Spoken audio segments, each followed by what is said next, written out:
जगतपुर गांव में निर्मला नाम की एक औरत अपनी बहू नीतू के साथ रहती थी। निर्मला की दो बेटी थी, रीना और टीना। वह दोनों बहनें बहुत ही मिलजुल कर रहती थी। दोनों अपने अपने सामान को एक दूसरे के साथ बांटकर आराम से रहती थी। दोनों कभी भी किसी चीज के लिए झगड़ा नहीं करती थी और वह अपनी भाभी से बहुत प्यार करती थी। एक दिन, भाभी भाभी सुनिए ना, आज क्यों ना हम दोनों मॉल में घूमने चले।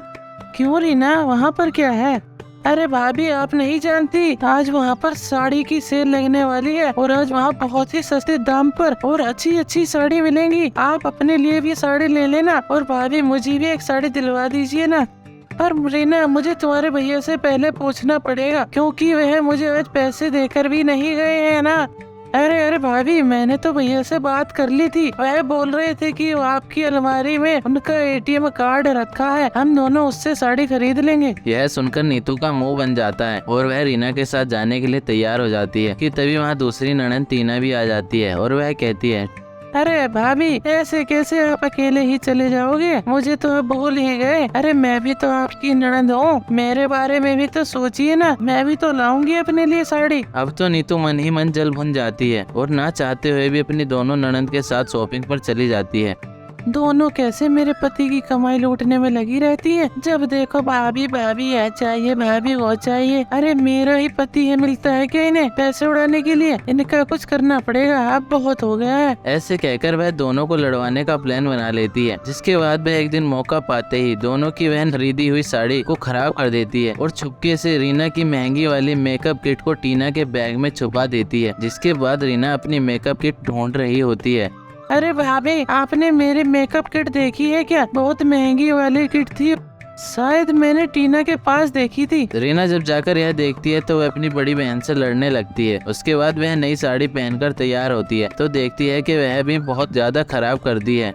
अरे चुड़ैल टीना, अगर तुझे मुझसे बदला लेना था तो मुझसे लेती ना, मेरी साड़ी के साथ ऐसा क्यों किया? अब दोनों बहनें रोज लड़ती रहती हैं। एक दिन नीतू अपने कमरे में अपनी माँ से फोन पर बात कर रही थी कि तभी उसकी बात टीना सुन लेती है। माँ, आपका आइडिया तो काम आ गया। दोनों बहनें लड़कर जल्दी इस घर से चली जाएंगी। अब लगता है इन दोनों से पीछा छूट ही जाएगा। यह बात टीना अपनी बहन को बता देती है, जिसके बाद वह नीतू को सबक सिखाने के लिए प्लान बनाते हैं। एक दिन निर्मला अपनी बहू से कहती है, अरे नीतू बहू, आज बाहर जाना है मुझे, जरा इस साड़ी को धुल देना। ठीक है माँ जी। नीतू अपनी सास की साड़ी धुल देती है, पर रीना और टीना चुपके से वह साड़ी गंदी कर देती हैं और जो पैसे निर्मला अपनी बहू को संभाल कर रखने के लिए देती है वह उसे गायब कर देते हैं। जिसके बाद नीतू के तो अच्छे से क्लासी लग जाती है। क्यों भाभी, अच्छा लगा ना? जो आपने हमारे साथ किया वही हमने आपके साथ किया। मुझे माफ कर दो, अब मैं ऐसा नहीं करूँगी। लेकिन वे पैसे तो दे दो जो माँ जी ने मुझे संभालने के लिए दिए थे, वरना माँ जी मुझ पर बहुत गुस्सा करेंगी। रीना और टीना वह पैसे दे देते हैं और उसके बाद नीतू अपनी ननद के साथ बिना किसी दिक्कत के रहने लगती है। एक छोटे से जंगल में एक मोबाइल फोन की दुकान थी।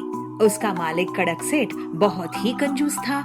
उसकी दुकान में पीलू चिड़िया काम करती थी। कड़क किसी पर विश्वास नहीं रखता था।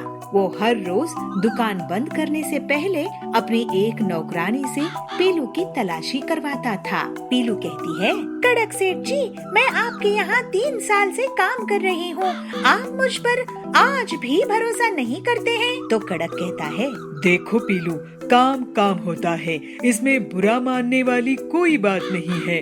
तुम 30 साल भी काम करोगी तो भी तुम्हारी तलाशी लूंगा। कड़क सेठ का एक बेटा था टिल्लू। टिल्लू बहुत आलसी था।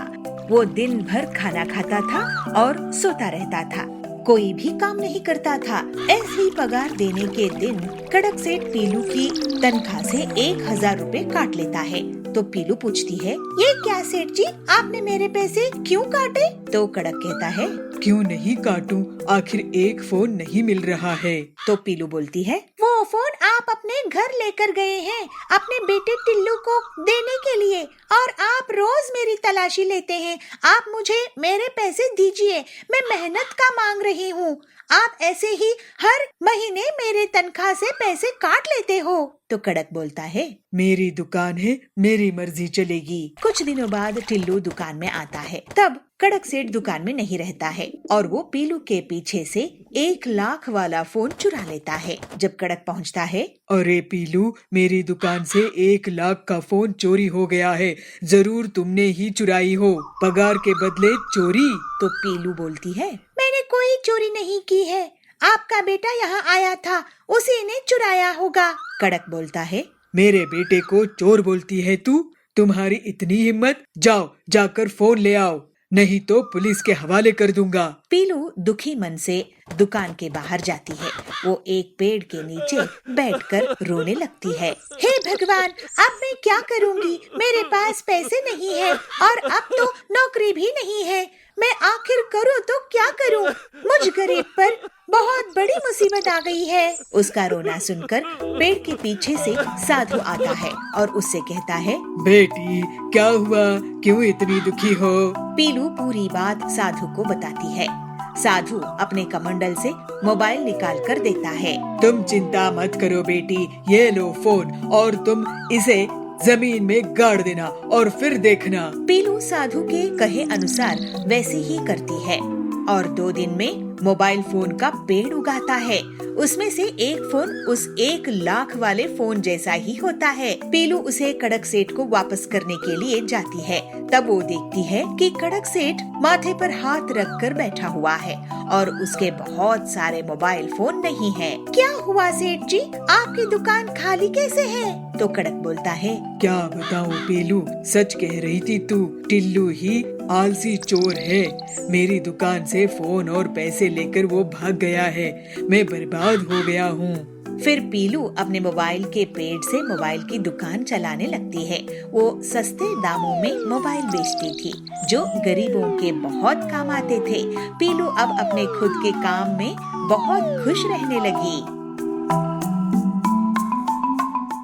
श्यामपुर नाम के शहर में टूनी अपने सास ससुर और पति कालू के साथ रहती थी। टूनी एक गांव की लड़की थी, इसलिए वो अपने सर पर हमेशा घूंघट किए रहती थी। घर में कोई भी आता जाता या कोई भी नहीं रहता, लेकिन वो फिर भी अपना घूंघट नहीं हटाती। एक दिन उसकी सास लूसी की दोस्त चंपा उससे मिलने आती है। अरे आओ चंपा आओ, बहुत दिनों बाद दिखी तुम, कहाँ थी अब तक? अरे लूसी, मैं तुझे क्या बताऊँ, मैं अपने भतीजे की शादी में गाँव गई हुई थी, अभी अभी वापस आई हूँ। मैंने सुना तूने शादी कर ली अपने बेटे की, तो मैंने सोचा मुंह दिखाई कराती हूँ बहू की।